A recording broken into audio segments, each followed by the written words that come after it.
welcome. Welcome. We're setting up the YouTube streaming.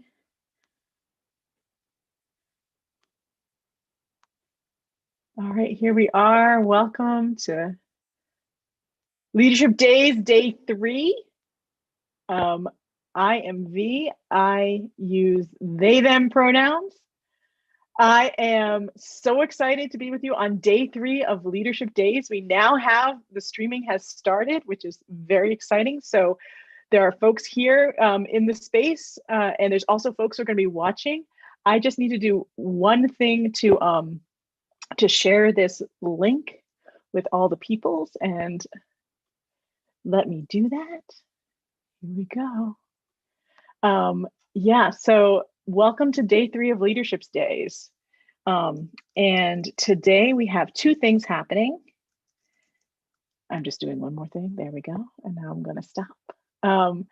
We have two things happening for our third day of Leadership Days. Welcome back, everyone who's come before, and welcome to, for the first time, for those who are here just for the first time. Two great things happening today. This morning on this important day, which we hopefully all of you know that today is Trans Day of Visibility. We're going to be doing some work today, learning about what it means to be a trans person in schools, and what's up with trans liberation, and some really important work that the youth organizers at Outright are doing to make things better for trans, non-binary, and gender non-conforming youth in schools. So that's this morning, or it's not morning, it's noon. It feels like morning, but it's noon. Then we're gonna have a break, and I don't know, David, are we having trivia or fun things today? Yes, today is history-based trivia. So yesterday was mostly flags, and today is all sorts of exciting history. So on this Trans Day of Visibility, we're going to learn about history, maybe some of it queer, maybe some of it not, but history is important to knowing where we are. So that'll be fun. There'll be a break, some trivia, and then there's going to be this amazing panel on racial justice leadership in Vermont. Wonderful dialogue opportunity to meet some amazing racial justice leaders in the state. So that's what's happening, and thank you so much. Oh, thanks, Mackenzie, for reminding me about that. I gotta tell you, I completely forgot, but we are gonna be doing some activities, some mingle activities today, and then some learning about gender today. I'm really sorry, Mackenzie, I completely dropped that, but thank you for noticing that, and I'm sorry that we didn't get to those two questions. So on the Jamboard yesterday, we had two questions we couldn't get to because of time. I'm sorry we didn't get to that. But thanks for asking, Mackenzie. I'm so glad you're here. So yeah, so this is this amazing session, and I am going to be doing this session with two of the youth organizers who I am lucky enough to get to work with, and I would love to introduce them or let them introduce themselves. Amaya, would you be willing to introduce yourself first? Of course. My name is Amaya. I go by any and all pronouns, and I am a youth organizer at Outright. And where do you live, Amaya? I live in St. Johnsbury, Vermont. It's an hour and a half from Burlington, and it is very northeast Vermont, so it's very rural. Great, thanks for being here. Charlie, will you introduce yourself? Hello, I'm Charlie. I use they, them pronouns. I live right around Montpelier, and I'm a youth organizer with Outright. Yeah. Great, thanks for being here. So we're going to be hearing from them throughout the session, and we're also going to have an opportunity to do some learning and meeting of each other. So, you know, as we know, it's Trans Day of Visibility, and trans voices matter, trans lives matter, and it really it's unfortunate, actually. Just another person who's on this group of youth organizers who are working on this project couldn't make it, but we asked Jay if they would be willing to share a story about their experience as a trans person, and their experience in schools, and why this work of gender liberation in schools and the work of creating access to gender affirming resources matters to them. And so Jay wrote an amazing thing, and Charlie has agreed to read it. So let's welcome Jay this way, and we're just listening and hearing Jay's story. So Charlie, you got it? Yes, Okay. I do. And yeah, I'm glad that I get to share it. Here it is. When I was younger, I did not know that the LGBTQ plus community existed. I thought that being cisgender and heterosexual was the only option. I had struggles understanding my dysphoria and figuring out my orientation. This made me really unhappy. I knew who I was, but I didn't know what labels existed for these feelings. Sorry. When I was about 12 years old, I researched the topic and had figured out a label for my orientation. I'd also found the term transgender. I was unsure about it. I currently live in an environment where people had limited knowledge around any of the LGBT plus community, much less identified as some part of the community. When I was in 8th grade, my school had started up a GSA type group. I was quite excited about it, but I was unfortunately disappointed when I had found out that a permission slip was needed to be signed. Sorry. I'm a little out of breath. I kind of, yeah. When I was in 8th grade, my school had started up a GSA type group. I was quite excited about it. I was unfortunately disappointed when I found out that a permission slip that needed to be signed was required to be able to join. Once again, I felt isolated from the rest of the world. When I got up to high school, I felt like I was getting a fresh start, so I began to transition. I, fortunately, was currently living in an environment where I wasn't able to safely get gender-affirming products. Later on in my freshman year, with the help of a friend, I was able to get a product to help me cope with my gender dysphoria. Towards the end of my freshman year, I found a school GSA, which was called Glow at the time. I was only able to go a few times, but it had a huge impact on me. Being called my preferred name and pronouns by an adult for the first time was something special for me. It still is a very important memory of mine. It was unfortunately shut down due to the lack of members, but that gave me the drive to help other students in the school who are part of the community. I wanted to make schools a place where LGBT plus students safely present how they would like to. This would include increasing common knowledge around the community, supplying students with gender-affirming items. Those items would consist of clothing, body care products, and products such as chest binders and gas, creating an environment in schools where students present how they want to without judgment. Very important. It would decrease the anxiety caused by dysphoria, anxiety that can make it hard to even be in classes. Charlie, I'm having a hard time hearing you, actually. I think when you put your face to the other direction, we lose you. Could you go back to the list of gender affirming tools and then just share? Okay, cool. Sorry, I don't know how this computer mic works. Where is that? Okay. Those items would consist of clothing, body care products, and the products such as chest binders and gaffs. Creating an environment in schools where students can present how they want to and without judgment is very important. It would decrease the anxiety caused by dysphoria, an anxiety that could make it hard to even be in classes. Schools need to be safe environments without judgment from staff or peers, no matter what differences in a person may have. And that's it. Thank you so much, Charlie. So those, for folks who are just coming in, those are words from one of our youth organizers who's involved in this project who couldn't make it. And their name is Jay, and Charlie was kind enough to read those words. So now we have an opportunity for those of you who were here yesterday. We did this, and we're going to do this again. We're going to have an opportunity for a mingle, where you're going to get to meet individuals who are in this space with you. And what we're going to do is we're going to ask a couple of questions that you're going to answer. So you'll introduce yourself with your name, your pronouns, where you're from, and then we're going to have 2 prompts. And so you'll do that with folks, one other person in a room for a couple of minutes, then you'll come back into the main session, and then we'll send you out to meet another person and answer a second question. So this is just an opportunity to meet people and reflect on this very special Trans Day of Visibility, to reflect on your experience of gender. So this first prompt, you're going to get into a group with two, and there may be an adult with a youth, or there may be two youth, or maybe two adults, but it's mixed mingle, where you're going to answer the question or share a story of the first time when you noticed gender.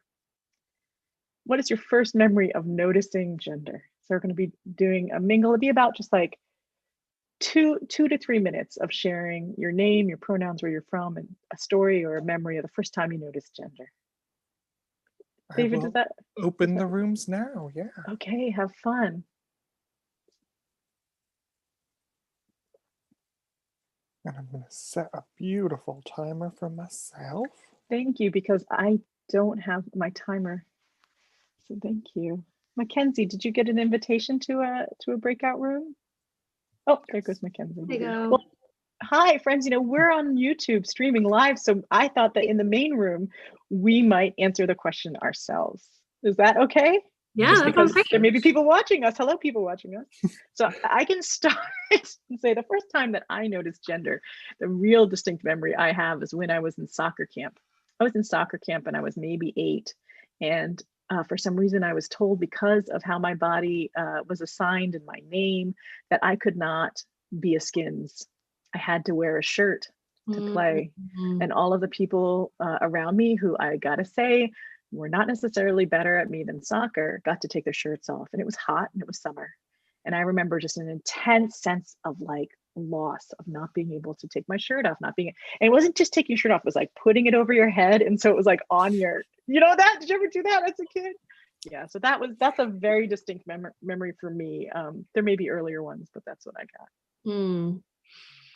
Mine actually feels a little bit later than that. So I appreciate, that, memories of gender happen all over the place. But I was in middle school. We were going to put on a play. I think maybe it was Into the Woods. And I really wanted to be the wolf. It's the best role in that whole freaking show. And I have always had a deeper voice. I thought I could really do the role justice. I was super excited about it, but I wasn't allowed to because I wasn't a boy, and that was a boy role. And I was like, it's a wolf role actually, but that didn't fly.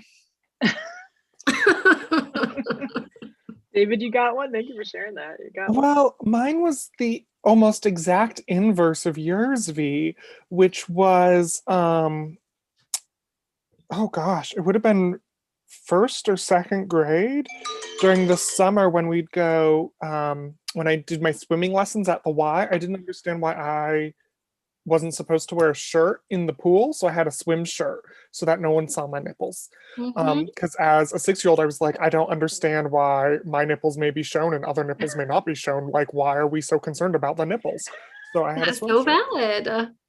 It's interesting because we had a big, we have lots of conversations, especially about Camp Outright, to like figure out all of the needs for both being a camp and for being a like celebratory queer space. And one of the places that we were really stuck was swimwear. Like when folks go to the pond, what feels affirming and wonderful to wear when you're there, and also what's fair, because there's this dichotomy of like whose nipples are okay to be out in the open and whose nipples are not. And so at camp, everyone's nipples are covered. That's the swim rule. Like you just have to have your nipples covered. We don't really care how. So it's interesting the way that bodies get the burden of gender all the time. Absolutely. I'm gonna go ahead and close the rooms. Thank you so much. 15-second warning. So and then excited. Joining us.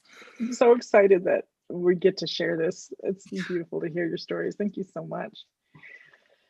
Whew. Welcome back. Welcome back. No, it's going to be YouTube famous. I would have worn flashier earrings. You don't need any more flash. You're amazing. I mean, you're welcome, but I feel like you're flash all on your own. Welcome back. I hope that that conversation had enough time, because there were 3 of us in this main room. We took a little longer, but I hope it was interesting conversations. And now we're going to take a second chance to in thinking about gender, that you want to introduce yourself to this person and say, your name, your pronoun, where you're from, and answer the question, what was the first time I noticed that someone didn't fit into the gender as I understood it? When was the first time I noticed someone didn't fit in around gender? And then you're gonna have a few minutes. David, you can Have fun. Rooms are opened. Oh, and the timer is set. There we go. Beautiful. Do you think you could broadcast that question? Because it's a little more complicated. Yeah. And it's, when did someone not fit typical genders? What is the It's question just, that I'm just the broadcasting? first time I noticed someone not fitting in around gender. Time. It was the first time I noticed. I think the first time I noticed, I mean, David Bowie. David Bowie. David Bowie was really like, and I mean, but it was like so pleasing to me. It was very pleasing to me, but there must have been earlier things, but that's David Bowie jumped in my head, and sort of like his space oddity, you know, his intense, oh, and Boy George. It's like showing my age. Boy George and David Bowie were the first people that I really noticed. Yeah. And goth, I think aspects of goth, you know, people I dated or things, you know, that were happening at that The time. big male eyeliner. Suddenly. Yes. Yep. Not fitting in. It was very tantalizing and you know, upsetting to my family, but I was not upset. But y'all. I grew up around drag, which is a little different. So I remember going to an event in drag with like other adults in drag and being very confused as to which bathroom I was supposed to use, which I still think is a valid question because like people know I was assigned male at birth and then performing in drag as like, it's, yeah, I mean, it just doesn't fit a typical binary bathroom usage case. Yeah. I'm trying to think of what mine is. You know, part of my story is that I grew up in a really small town and graduated in a class of 39 other seniors in a public school. And so there was like a lot of the rigidity that comes with small town. But my high school job was working at a furniture store for a couple of lesbians. And so that was the first time I really witnessed a relationship where tasks were assigned based on skill set and not based on gender. And I was like, I want that. That is cool. This is the relationship that I want. And not even really, you know, understanding myself with in the context of queerness at that point, but just like observing that gender didn't actually have to be the divide of who mows the lawn and who fixes the furniture. Like, you are doing the woodworking because you're skilled at woodworking and you're, you know, like there's just this much more openness to change. Yeah. Amazing. Gonna close the rooms. I have Thank you for closed sharing the that. rooms. They have 15 seconds and they will be joining us. All right. Welcome back. Welcome back. Welcome back. Ash, it's just, you know, everyone else is coming. Hello, welcome back. Welcome back. Welcome back. I hope those conversations were interesting and important, and you know, for all of us who are showing up for leadership days, who may identify as LGBT.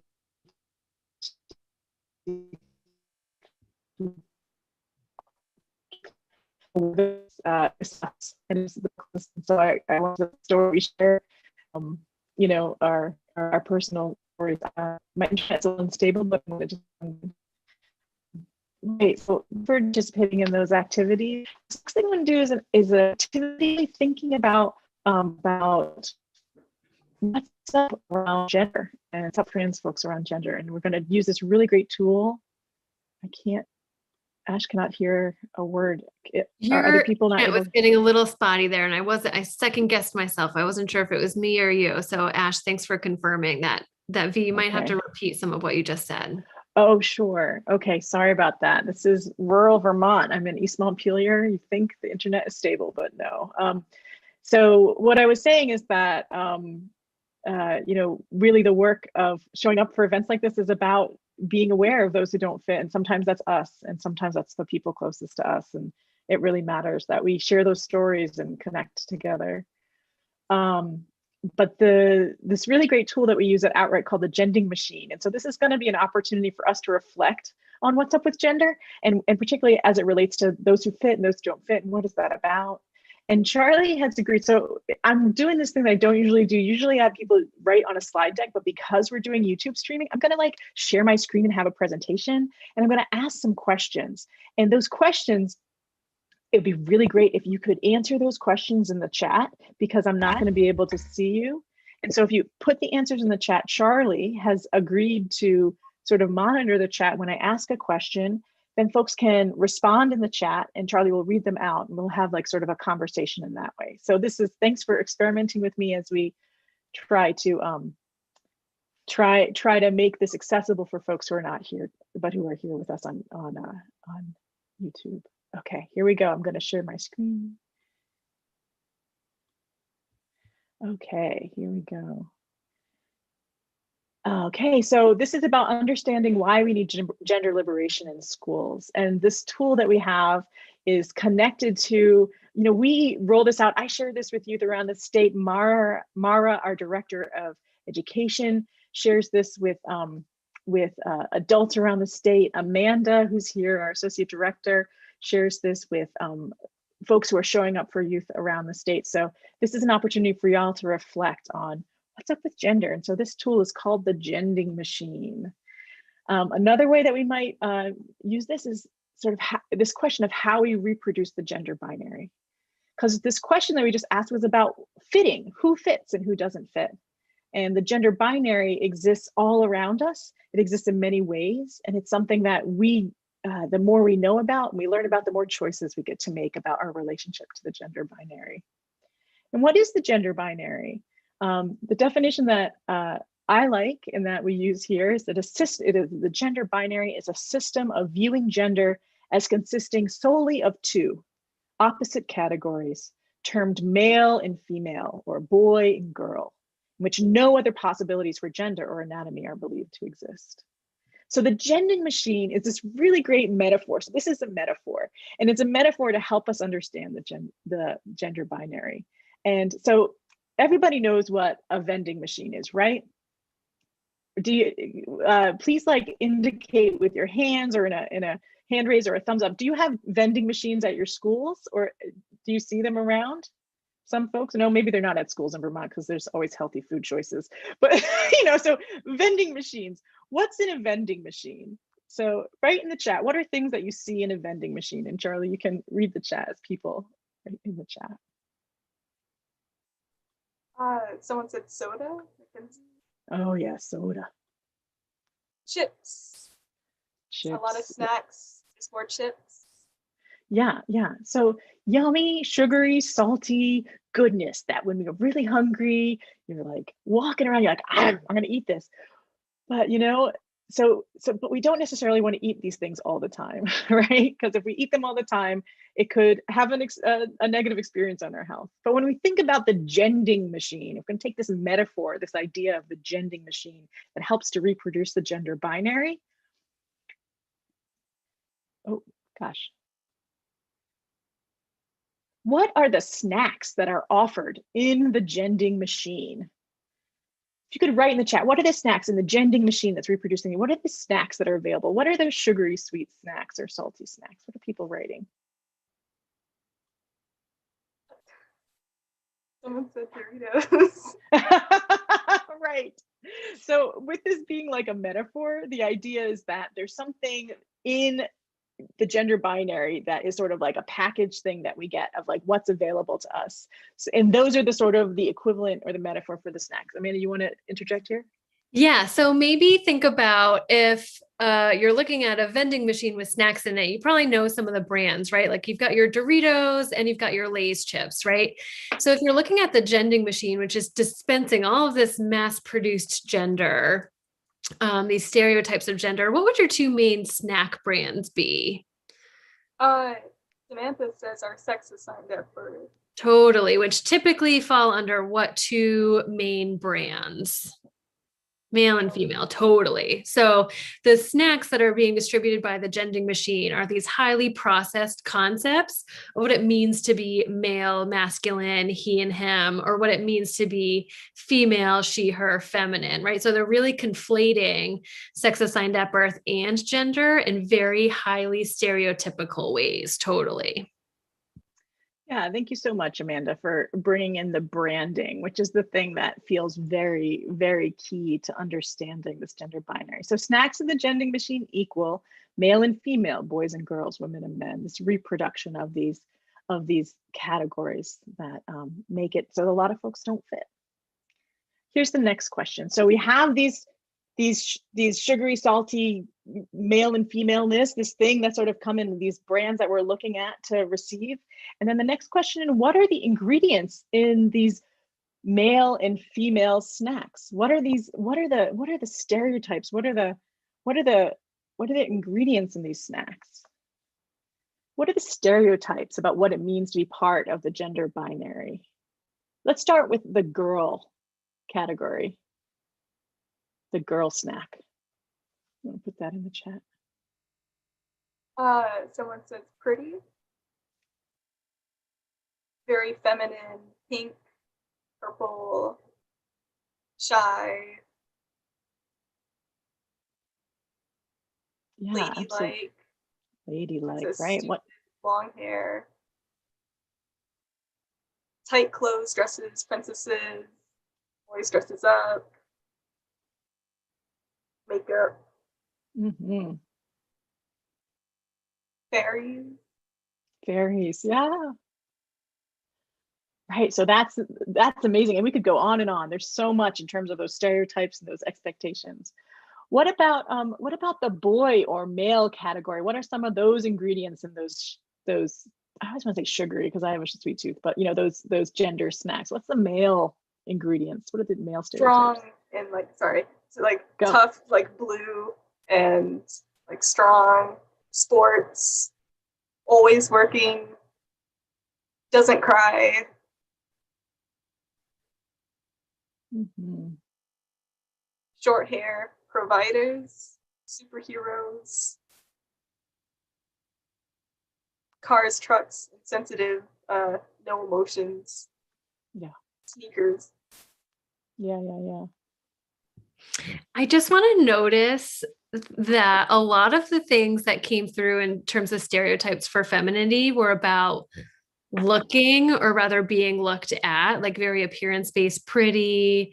And a lot of the masculine stereotypes are about doing, right? Like sports, tough, strong, like being a provider, being a superhero. Like there's a lot of more action on that stereotype.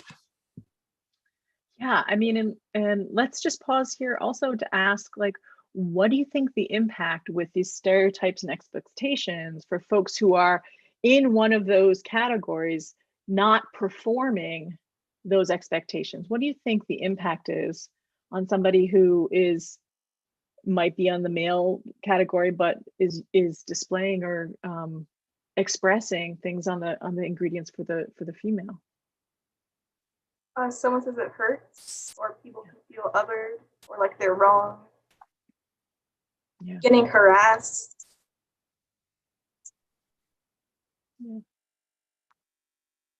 Yeah. So there's real life consequences to these stereotypes in terms of like folks who are trans, non-binary, or gender non-conforming. But one of the other things that seems really important to look at with this gender binary, this gending machine, is understanding like, where do these come from? How do we receive these stereotypes? And in the gending machine, we talk about it as the gears. So those sort of like behind the thing that make the machine go.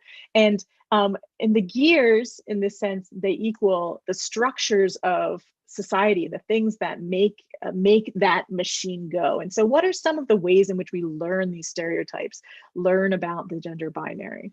What are some of the things and places where we learn about this? Someone says media. Absolutely.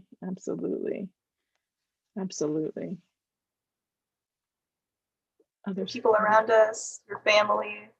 Yeah. They're forced on you as soon as you're born. Yeah. Yeah. Especially older generation, someone said. Yeah. So it's passed down from generation to generation through our institutions, our families, our religions, our social structures. Absolutely. Yeah. So in our work to work with and against the, to shift around the gender binary, we both can do things as individuals, but we also have to respond to these institutions and structures that that continue it. And that's some of the work that we do at Outright and that youth organizers are doing. It's very exciting when we actually think about, let's get in those gears and make some change. I also just want to, like, this next question is, there's this idea too that there's this protective glass covering on the front of the vending machine. What is that protective glass covering? The glass covering is gender policing. And so this question of, like, how do folks do gender policing? What are examples or ways that you've seen gender policing?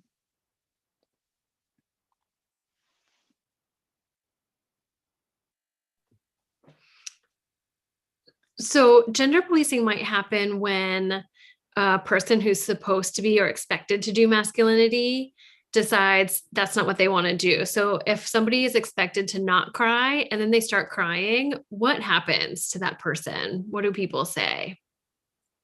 Charlie, what are folks saying in the chat? So right now they're saying, someone said the gender dress code, someone said toxic masculinity, saying things like girls shouldn't wear shorts, boys don't cry. Yeah. Yeah. Yeah, absolutely. And so then so thank you, Amanda, for, like, framing that in terms of, like, what happens when you transgress those norms. Yeah. So I'm going to stop sharing. So here's the thing about the gending machine. I'm going to stop sharing right now. Here's the thing about the gending machine. The gending machine is an example and a way of understanding the soup of the gender binary that we're swimming in. And for those who don't fit, we have, like, a real responsibility to, like, wake up to this. And for those who want gender justice, waking up and understanding how the gender binary functions is just an incredibly important tool. So we are going to be in small groups just in a minute to have a chance to reflect.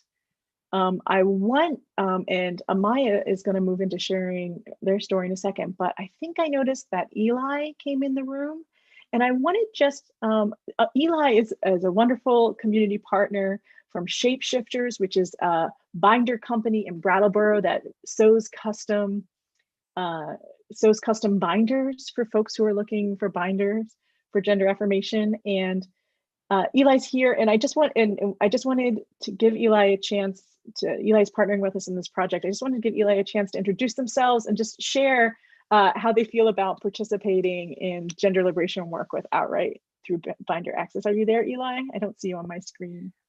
I am here. Am I popped up now? Yeah, hi Eli. Thanks for being here. Hello, everyone. Happy Trans Day of Visibility. It's here at Shapeshifters, we're celebrating our 7th story anniversary because we launched on TDOV in 2014 when TDOV was kind of even newer than it is now. And so it's really exciting to come over the years. And yeah, if you haven't heard of us, Shapeshifters makes custom-sized chest binders. I'm here in the studio, and what we do is we take people's measurements and sew binders for whoever needs it. And one of the really nice things about doing this work is that sometimes we get a chance to just make stuff for people who need it, and they don't have to pay because someone else pays for our time and labor, and we get to do it. And I started this company in 2014 because there wasn't a binder that fit me, and I didn't have a way to go out into the world and be comfortable as myself. So I made some, And then I made some for friends, and then I made some on Etsy, and I started getting emails on Etsy from people saying, thanks, I can go outside today. And the more people over the years who can go outside and be comfortable and have a good time in their lives and their bodies because of something that we make on a machine in Brattleboro, this is literally why I work, and this is at this point my life's work. This is what I do, is help people like me feel comfortable. Yeah, That's so I'm really, really excited and happy to partner with Outright to help people who come to Outright in this ongoing years-long work. So yeah, that's me. That's what I do. Thank you, Here's Eli, some of for the being stuff we here. make. Oh, so great. Look, there's some binders. Thank you, Eli. It's so good. I just really invited Eli just so Eli could be here. You're welcome to stay for the rest of the session if you want, but thank you so Yeah, much totally. for partnering. We're gonna move on just because of time, but I'm so grateful that you made it. And I just want to say your green hair is looking really fabulous. I just have to say. Thanks. All right, so we were just talking about the gending machine and the gender binary, and you know, when we're talking about the impact of not fitting and the impact of gender policing, you know, some of the work that this group of youth organizers has been working on is, you know, telling their story and why it matters to them that we're doing this project, and how you know, what it would mean for them if they had access to these resources in school. So Amaya, you're willing to share your story and talk about how this project, what this means to you? Are you up? Great, go for it, Amaya. Yes, I'd love to. When I was in high school, I had a lot of issues with other people. I'm a recent graduate of high school, and up until very recently, I was very bad at socializing with others and being able to fit in because of a lot of things, such as being semi-non-conforming, being a trans female, and never being able to fully embrace who I was. If we had had a program like Outright working to help people feel liberated with their gender and comfortable just in their own skin, I feel like things would have been a lot different, because for one thing, I would have been a lot more confident in myself and who I was and believed in who I was. Because the school I went to had male and female uniforms, only binary uniforms. And I was a transgender female who was wearing the male binary uniform.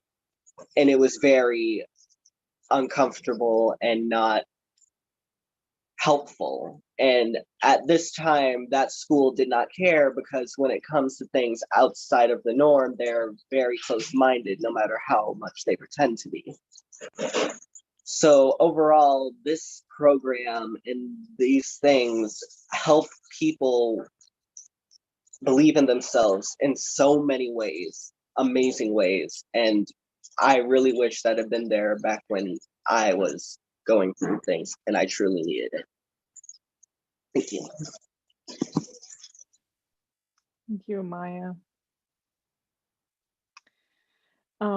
Well, now we're supposed to be trying to get into small groups and share about where you notice the gender binary showing up in your school. And this maybe we'll spend, just because of time, maybe we'll just spend 5 minutes, you know, maybe 3 to 5 minutes in groups of 3. David, can you do that? And maybe we could have the adults hang in the main room if possible. Perfect. I will open the rooms now.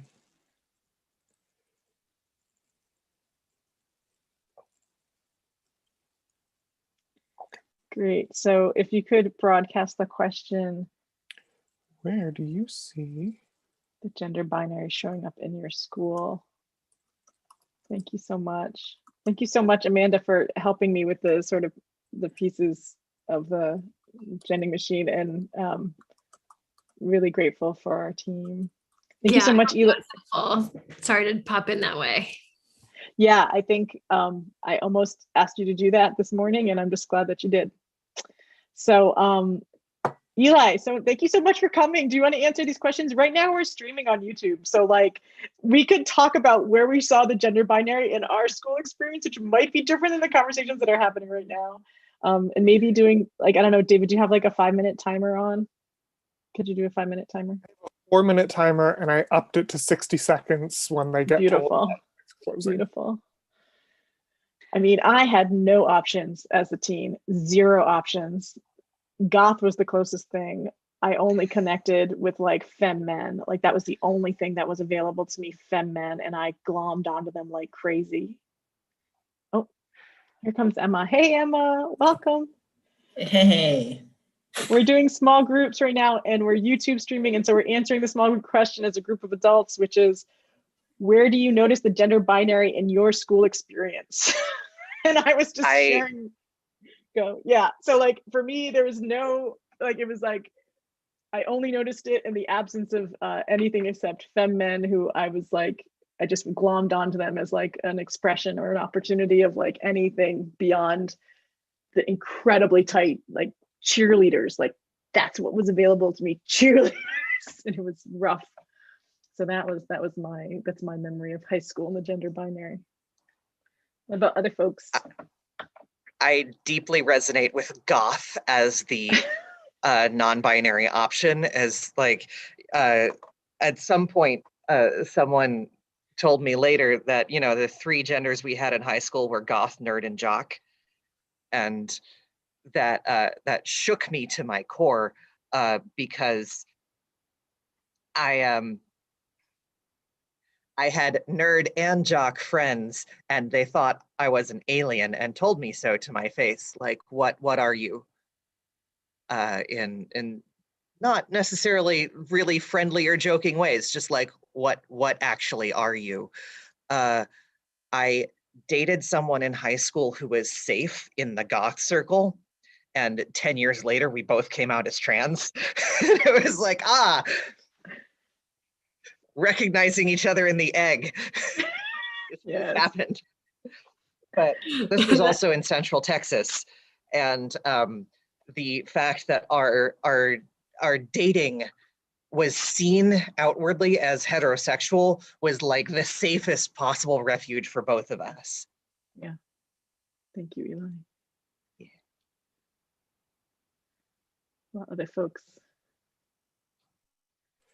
It's funny, Eli's mentioning of sort of clique or tribe identity as sort of a gender aspect made me also think, like, I spent a lot of time with theater. I know everyone is shocked.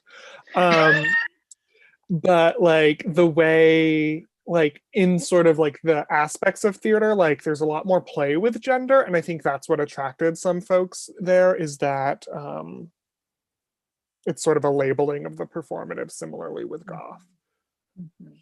As a backstage crew queer, I can also affirm that theater is one of the places where someone will hand you a power drill and be like, use this. And I would be like, thank you so much, I will. So nice. Figuring out those places of like, yeah, where you can really tinker with it, I think is so important. I just remember like, you know, who felt obligated to police gender in high school. Like I remember a boy like grabbing my hand and raising up my arm to make sure that my underarm hair was shaved, you know, to the appropriate length, right? Like who really felt ownership over like ensuring that the gender stereotypes were being met in that way. Was very much a boy's prerogative in middle school and high school. I am going to begin the closing of the rooms, but we will have a full minute of go warning. Emma. Oh, I was gonna say, I'm glad that you brought up policing because I wasn't feminine enough when I first met my friends at that time. So to pass, I started wearing, you know, short shorts, tank tops. I got my ears pierced, and then I remember them trying to fix my walk because my walk wasn't feminine enough. Yeah, so I really so much tried. of that. Yeah. Oh, thank you so much for sharing that. Welcome back, those who came back.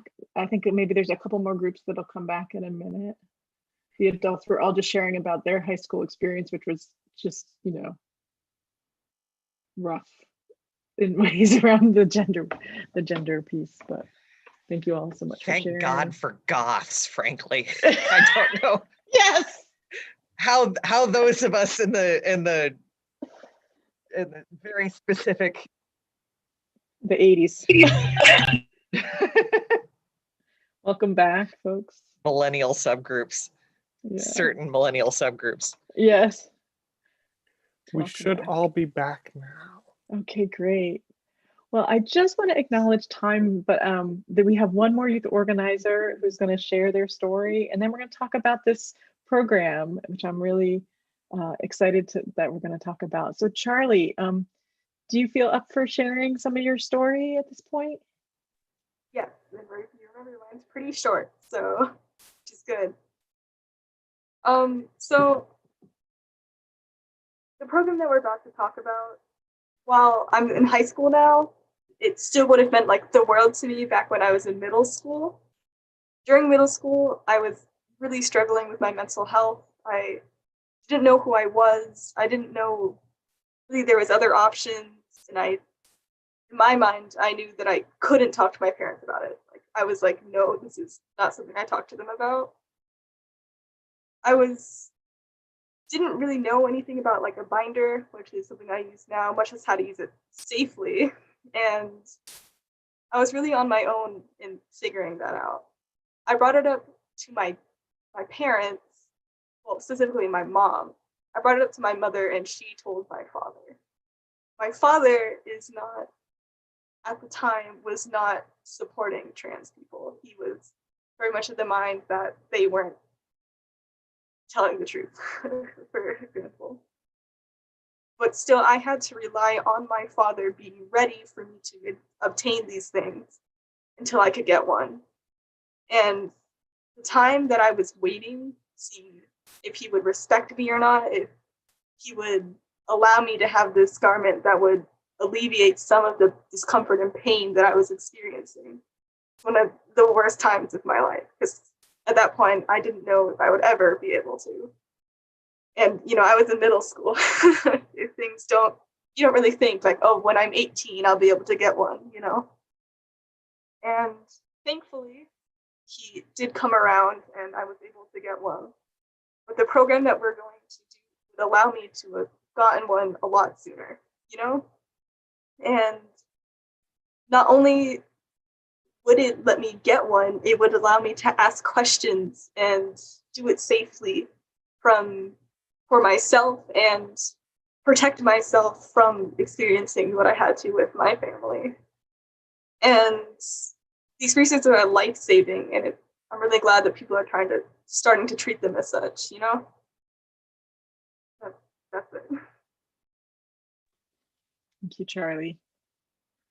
Really, really matters that this group of the three of y'all, Jay, who's not here, and Amaya and Charlie, we've been working to think about how do we get gender affirming resources into schools and how do we increase access. And I think, Charlie, do you want to talk a little bit about why don't I start talk? You're good. Okay, you jump in and like, how did this project start? What is it? It's like gender affirming resources for youth and in schools. Charlie, go. I think it actually started with I think it was Jay and David, actually, I think were the ones that did this originally. Was that right? And then they brought it to us as a group of organizers to start talking about. And at that point, I and a couple other my coworkers jumped on. And our idea was basically getting things like binders and gaps and gender reaffirming resources to students through their schools. And that was one of the aspects of the thing, There's the getting the resources, and then, and working with the schools to be able to give individual support to these people. And there's been a lot of amazing work on this, and I'm really excited that I get to be a part of it.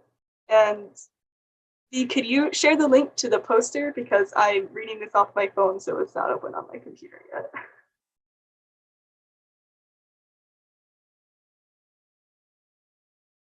And this is just like a flyer that says like very little about it and gives you access to a form if you need these resources. And you can do this at your school. You can start helping to do this at your school. If you want to do that, you can reach out to us and we'll support you. And you can email me at on the email on the flyer, actually. I think that's there. Yeah, it's in the chat now. And or yes, sorry. And is there anything else that you want to say? I just want to say that we are actually working with one school right now, BFA St. Albans, which is Jay's school, and we're talking with the GSA there, and folks are going to be visiting the GSA, and like getting resources into school is one thing, but also removing the stigma and creating educational opportunities in the school and like support, peer support is another aspect of this. But it's rocking, and really, so like really you don't need to have your school, like you as an individual can fill out that form, which the link is in the flyer. But if you're interested in bringing this to your school and getting those resources more available for trans, non-binary, and gender non-conforming youth, definitely email Charlie and make it happen. Amaya, is there anything else that you want to add? Did we cover it all? I think both of you pretty much covered it. Thank you so much, yeah, for affirming that. I'm feeling, I feel like we're right up against time. And so at this time, like, I want to thank everyone for participating. I hope that this was educational and opening. Right now, we're going to be, I also just want to thank Charlie and Amaya for your incredible work. I want to thank Eli and Shapeshifters for being the binder supplier, offering us a discount. I want to thank all y'all for reflecting on what it means to live in a gender binary and hear the stories about what it means when the gender binary like hits hard on trans, non-binary, and gender non-conforming folks. And thank you so much for all of your sharing in your small groups. And we're going to close this piece right now, and we're going to take a brief break, maybe like a 5-minute break. And then, and I'm actually gonna stop the live streaming, and we can start it back up again for when the panel starts. But we're gonna take a 5-minute break. Please go take care of your bodies, go take care of your beautiful selves. And then we're gonna come back. And I think, as David said, there's a history trivia that's gonna be happening.